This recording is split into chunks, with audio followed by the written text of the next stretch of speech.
അസ്സലാമു അലൈക്കും വറഹ്മത്തുള്ളാഹി വബറകാതുഹു.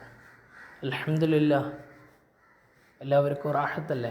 അല്ലാഹു തആല നമുക്കൊക്കെ ഖൈറും ബറക്കത്തും റാഹത്തും സന്തോഷവും നൽകുമാറാവട്ടെ. പ്രിയപ്പെട്ടവരെ, കഴിഞ്ഞ ദിവസം നമ്മൾ പറഞ്ഞു തറാവീഹ് നിസ്കാരത്തിനെക്കുറിച്ച്. എന്താണ് തറാവീഹ് നിസ്കാരത്തിൻ്റെ ശ്രേഷ്ഠതയും അത് നിസ്കരിച്ചാൽ ലഭിക്കുന്ന പുണ്യവും ഇതൊക്കെ നമ്മൾ പറഞ്ഞു. ഓരോ തറാവീഹ് നിസ്കാരത്തിനും ഇമാമിയങ്ങൾ രേഖപ്പെടുത്തിയ ശ്രേഷ്ഠതകളൊക്കെ പല പ്രാവശ്യങ്ങളായി നാം ചർച്ച ചെയ്തിട്ടുണ്ട്. വലിയ ശ്രേഷ്ഠതയുള്ള സുന്നത്ത് നിസ്കാരമാണ് തറാവീഹ് നിസ്കാരം. അത് നബി സല്ലല്ലാഹു അലൈഹി വസല്ലമ തങ്ങൾ തന്നെ അത് വളരെ വ്യക്തമാക്കിയിട്ടുണ്ട്. ഒരുപാട് സ്വഹീഹായ ഹദീസുകളിൽ തറാവീഹിൻ്റെ ശ്രേഷ്ഠതകൾ വിശദീകരിക്കുന്നുണ്ട്. 20 റക്അത്ത് 10 സലാമോടുകൂടി നിസ്കരിക്കുന്ന നിസ്കാരമാണല്ലോ തറാവീഹ് എന്നുള്ളത്.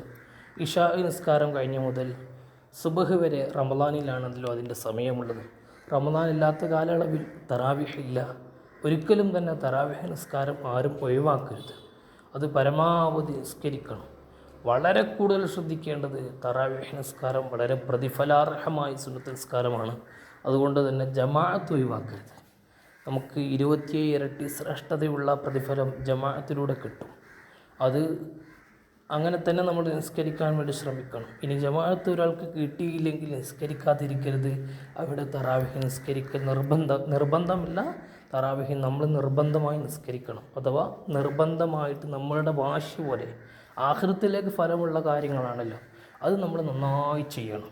നമുക്കൊരു നിർബന്ധ ബുദ്ധിയോടുകൂടി പ്രവർത്തിക്കണം. അള്ളാഹു ഖബൂൽ ചെയ്യുമാറാവട്ടെ. എല്ലാ തറാവീഹും അള്ളാഹു നമ്മിൽ നിന്ന് സ്വീകരിക്കുമാറാവട്ടെ. ഇനിയും തറാവീഹുകൾ എല്ലാ ദിവസവും റമളാൻ കഴിയുന്നത് വരെ നിസ്കരിക്കാൻ നമുക്ക് അള്ളാഹു അവസരം നൽകുമാറാവട്ടെ. അടുത്ത വർഷവും ഇനിയുള്ള വർഷങ്ങളിലൊക്കെ റമളാനെ സ്വീകരിക്കാൻ അള്ളാഹു നമുക്ക് അവസരം നൽകുമാറാവട്ടെ. പ്രിയപ്പെട്ടവരെ, തറാവീഹ് നിസ്കാരത്തിൻ്റെ ശ്രേഷ്ഠതകൾ മനസ്സിലാക്കി നാം മറ്റൊരു കാര്യം കൂടി നിങ്ങളുടെ ശ്രദ്ധയിലേക്ക് പെടുത്തുകയാണ്. അതെന്താണെന്നറിയുമോ നിങ്ങൾക്ക്? റവാത്തിബ് നിസ്കാരത്തിൻ്റെ മഹത്വമാണ്. റവാത്തിബ് നിസ്കാരം വളരെ പ്രതിഫലാർഹമായ നിസ്കാരമാണ്. ഫർള് നിസ്കാരങ്ങൾക്ക് മുമ്പും ശേഷവുമുള്ള സുന്നത്ത് നിസ്കാരങ്ങൾക്കാണ് റവാത്തിബ് സുന്നത്ത് നിസ്കാരങ്ങൾ എന്ന് പറയുന്നത്. റവാത്തിബ് സുന്നത്ത് നിസ്കാരം 2 വിധമുണ്ട്. അത് ശക്തിയുള്ള റവാത്തിബ് സുന്നത്ത് നിസ്കാരമുണ്ട്, അത്ര ശക്തി ഇല്ലാത്ത സുന്നത്ത് നിസ്കാരമുണ്ട്. മുഅക്കദായ സുന്നത്ത് നിസ്കാരമുണ്ട്, മുഅക്കദ് അല്ലാത്ത റവാത്തിബുമുണ്ട്. മുഅക്കദായ സുന്നത്ത് നിസ്കാരങ്ങൾ അത് 10 റക്അത്താണ്. ആകെ 10 റക്അത്താണ് ഒരു ദിവസം മുഅക്കദായ സുന്നത്ത് നിസ്കാരമുള്ളത്. ഏതൊക്കെയാണത്? സുബ്ഹിൻ്റെ മുമ്പ് 2. ആ സുബ്ഹിൻ്റെ മുമ്പ് 2 റക്അത്ത് സുന്നത്ത് നിസ്കാരം ആരെങ്കിലും നിർവഹിച്ചാൽ അവർക്ക് ദുനിയാവും അതിലുള്ളത് എല്ലാം ലഭിക്കുന്നതിനേക്കാൾ ഖൈറാണെന്ന് നബി സല്ലല്ലാഹു അലൈഹി വസല്ലമ തങ്ങൾ തന്നെ പറഞ്ഞിട്ടുണ്ട്. അത് വലിയ ശ്രേഷ്ഠതയുള്ള സുന്നത്ത് നിസ്കാരമാണ്. പിന്നെ ളുഹറിൻ്റെ മുമ്പ് 2, ളുഹറിൻ്റെ ശേഷം 2 ശ്രേഷ്ഠതകൾ ഇൻഷാ അല്ലാഹ് നമുക്ക് ഓരോന്നായിട്ട് വിശദീകരിക്കാനുണ്ട്. വ്യത്യസ്തങ്ങളായ ക്ലാസ്സുകളിൽ അത് വിവരിക്കാം. ഇപ്പോൾ സുന്നത്ത് നിസ്കാരങ്ങളുടെ എണ്ണം മാത്രം പറയാം.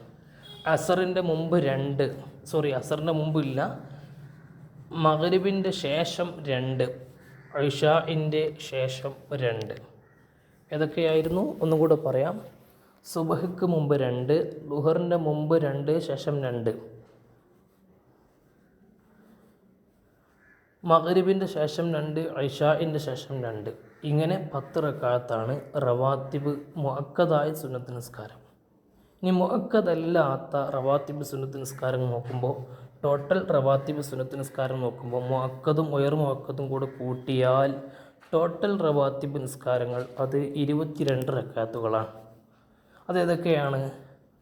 സുബഹിൻ്റെ മുമ്പ് 2 നേരത്തെ പറഞ്ഞതുപോലെ, ളുഹറിൻ്റെ മുമ്പ് 4, ശേഷം 4. ഇപ്പോൾ തന്നെ എത്രയായി? 4, 4, 8, 10 ആയി അല്ലേ? അസറിൻ്റെ മുമ്പ് 4 നേരത്തെ പറഞ്ഞിട്ടില്ല. അസറിൻ്റെ മുമ്പ് 4, 10ഉം 14ആയി. മഗ്രിബിൻ്റെ മുമ്പ് 4, 16ആയി. ശേഷം 4, 16ആയി. ശേഷം 2, മഗ്രിബിൻ്റെ മുമ്പ് 2, ശേഷം 2, ഇശാഇൻ്റെ മുമ്പ് 2, ശേഷം 2. ഇങ്ങനെയാണ് റവാത്തിബ് സുന്നത്ത് നിസ്കാരങ്ങൾ. ഇതിൽ മുഅക്കദായ റവാത്തിബ് സുന്നത്ത് നിസ്കാരങ്ങൾ നാം ഒരിക്കലും കൈവയ്ക്കരുത്. നബി സല്ലല്ലാഹു അലൈഹി വസല്ലമ തങ്ങൾ വഫാത്ത് വരെ മുഅക്കദായ സുന്നത്ത് നിസ്കാരങ്ങൾ ഉപേക്ഷിച്ചിട്ടില്ല എന്നുള്ളത് കാണാം. അപ്പോൾ ഒരിക്കലും തന്നെ സ്വഹാബത്തിൻ്റെ ശേഷമുള്ള പിൻഗാമികളോ ഇന്നും ജീവിച്ചിരിക്കുന്ന അധികം ആളുകളും തസൗഫിൽ ജീവിക്കുന്ന സൂഫിയാക്കൾ, സ്വാലിഹീങ്ങൾ, സജ്ജനങ്ങൾ, ഉലമാക്കൾ, വലിയ മഹത്തുക്കളൊക്കെ ഇന്നും റവാത്തിബ് സുന്നത്ത് നിസ്കാരം, മുഅക്കദായ റവാത്തിബ് സുന്നത്ത് നിസ്കാരം എന്ത് തിരക്കുണ്ടെങ്കിലും എന്ത് പ്രയാസമുണ്ടെങ്കിലും നിർവഹിക്കും. ഇതിൽ മുഅക്കദായ റവാത്തിബ് സുന്നത്ത് നിസ്കാരങ്ങൾക്ക് മറ്റു സുന്നത്ത് നിസ്കാരങ്ങളെക്കാൾ ശ്രേഷ്ഠതയുണ്ട്. റവാത്തിബ് സുന്നത്ത് നിസ്കാരങ്ങൾക്ക് തന്നെ മറ്റു സുന്നത്ത് നിസ്കാരങ്ങളെക്കാൾ ശ്രേഷ്ഠതയുണ്ട്. അതുപോലെ തന്നെ പെരുന്നാൾ നിസ്കാരത്തിനും വലിയ ശ്രേഷ്ഠതയുണ്ട്. തറാവീഹിൻ്റെ ശ്രേഷ്ഠത നാം നേരത്തെ വിവരിച്ചു. ഞാൻ പറഞ്ഞു വരുന്നത്, ഇശാ നിസ്കാരം കഴിഞ്ഞ് ജമാഅത്ത് കഴിഞ്ഞിട്ടാണ് നമ്മൾ പള്ളിയിലേക്ക് എത്തുന്നതെങ്കിൽ, ഇശാഇൻ്റെ ജമാഅത്ത് അല്ലെങ്കിൽ പകുതിയായിട്ട് കഴിഞ്ഞിട്ടതിന് ശേഷമൊക്കെ എത്തിയാൽ നമ്മൾ എന്ത് ചെയ്യും? വേഗം ഇശാ നിസ്കരിക്കും. ഏതെങ്കിലും ഒരാളെ ജമാഅത്തിന് വേണ്ടി കിട്ടിയാൽ നമ്മുടെ ഇമാമുമായി ഇശാ നിസ്കരിക്കും. ഇശാ നിസ്കാരം കഴിഞ്ഞ ഉടനെ തറാവീഹ് തുടങ്ങുന്നുണ്ടാവും. അപ്പോൾ നമ്മുടെ സുന്നത്ത് നിസ്കരിക്കാനൊന്നും സമയം കിട്ടാറില്ല.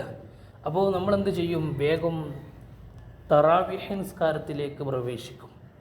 എന്നാൽ ഒരു കാര്യം ഓർമ്മപ്പെടുത്തട്ടെ മുഅ്മിനീങ്ങളെ, തറാവീഹ് നിസ്കാരത്തിനേക്കാൾ വലിയ ശ്രേഷ്ഠതയുള്ള സുന്നത്ത് നിസ്കാരമാണ് ഇശാഇൻ്റെ ശേഷമുള്ള മുഅക്കദായ റവാത്തിബ് സുന്നത്ത് നിസ്കാരമാകുന്ന സുന്നത്ത്.